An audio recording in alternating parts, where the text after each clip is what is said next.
Assalamualaikum warahmatullahi wabarakatuh. Di sini saya akan mempresentasikan teori perilaku konsumen dan kurva permintaan. Sebelumnya, saya Kalvijito Vivendra Putra dari Offering A, NIM 220432608525.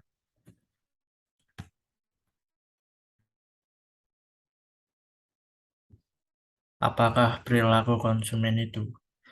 Perilaku konsumen adalah perilaku yang konsumen tunjukkan dalam mencari, menukar, menggunakan, menilai, mengatur barang atau jasa yang mereka anggap akan memuaskan kebutuhan mereka.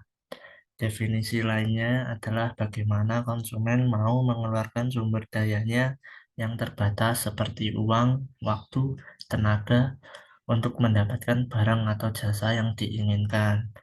Itulah perilaku konsumen. Berikut adalah asumsi-asumsi teori perilaku konsumen. The law of diminishing marginal utility, yaitu adalah hukum pertambahan manfaat yang makin menurun. Pada awalnya, penambahan konsumsi suatu barang akan memberi tambahan utilitas yang besar. Tetapi makin lama, pertambahan itu bukan saja makin menurun, bahkan menjadi negatif. Yang kedua, utility adalah manfaat yang diperoleh karena mengonsumsi barang. Utilitas merupakan ukuran manfaat suatu barang dibanding dengan alternatif penggunanya. Yang ketiga, ada transitivity. Konsep preferensi berkaitan dengan kemampuan konsumen menyusun prioritas pilihan agar dapat mengambil keputusan.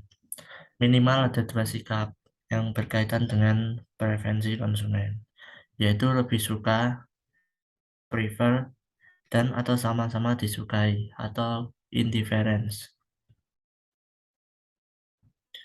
Next, pendekatan kardinal.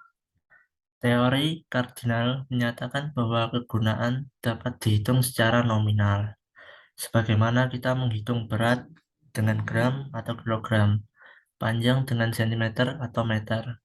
Sedangkan satuan ukuran kegunaan utility adalah keputusan untuk mengonsumsi suatu barang berdasarkan perbandingan antara manfaat yang diperoleh dengan biaya yang harus dikeluarkan. Ada simbolnya. Nilai kegunaan yang diperoleh dari konsumsi disebut utilitas total atau TU. Tambahan kegunaan dari penambahan satu unit barang yang dikonsumsi disebut utilitas marginal atau MU. Next slide. Masuk kepada pendekatan ordinal atau kurva indifference. Menurut teori ordinal, kegunaan tidak dapat dihitung, hanya dapat dibandingkan. Sebagaimana kita menilai kecantikan atau kepandaian seseorang. Untuk menjelaskan pendapatnya, teori ordinal menggunakan kurva indiferensi atau indifferent curve. Ini ada kur- kurvanya nanti. Kurva indiferensi adalah kurva yang menunjukkan berbagai kombinasi konsumsi dua macam barang yang memberikan tingkat kepuasan yang sama bagi seorang konsumen. Ini adalah kurva inference. U sama dengan X dikali Y, di mana tingkat kepuasan adalah U. X sama dengan makan bakso. Di sini diasumsikan mangkok berbulan. Y sama dengan makan sate. Asumsi porsi per bulan. Ini kurvanya tingkat kepuasan makan bakso dan makan sate. Asumsi-asumsi kurva indiferensi. 1. Semakin jauh kurva indiferensi dari titik origin, semakin tinggi tingkat kepuasannya. 2. Kurva indiferensi menurun dari kiri atas ke kanan bawah dan cembung ke titik origin. 3. Kurva indiferensi tidak saling berpotongan. Hanya melengkung saja, ini kurva indiferensi tidak saling berpotongan. Tingkat kepuasan makan bakso dan makan sate. Next.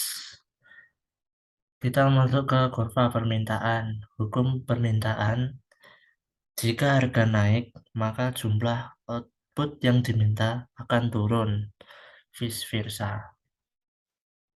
Kurva permintaan, harga per unit, DT kurva permintaan. Dan ini jumlah yang diminta.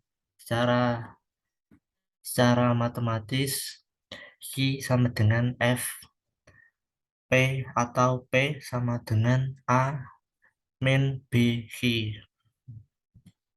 Kurva permintaan hubungan antara jumlah barang yang diminta dengan harga barang per unit. Berikut faktor-faktor permintaan. 1. Harga barang tersebut. 2. Harga barang lain yang terkait. 3. Tingkat pendapatan per kapita. 4. Selera atau kebiasaan. 5 adalah jumlah penduduk. Fungsi permintaan, hubungan matematis permintaan dan faktor-faktornya. X sama dengan F, PI, PY, Y atau cap, T, pen. X sama dengan permintaan akan barang X. PY sama dengan harga barang X. PY sama dengan harga barang Y, barang lain terkait. Y atau cap sama dengan pendapatan per kapita.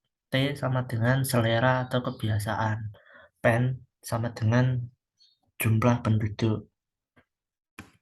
Kesimpulan dari teori perilaku konsumen dan kurva permintaan. Kesimpulan teori perilaku konsumen.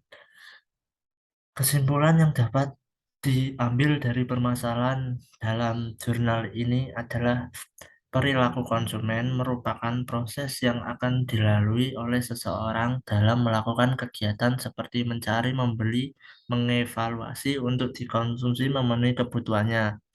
Perilaku konsumen penting dalam kehidupan setiap hari. Kesimpulan kurva penawaran, pada dasarnya kurva permintaan adalah kurva yang menggambarkan kolerasi antara harga suatu barang dengan jumlah barang yang diminta konsumen. Pada akhirnya, penetapan harga suatu barang merupakan proses yang harus diintegrasikan ke dalam perusahaan untuk meningkatkan profit bisnis yang optimal. Dalam memudahkan kamu dalam melakukan pemantauan laba dan produksi, kamu memerlukan perhitungan biaya dalam membuat suatu produk serta pencatatan keuangan bisnis.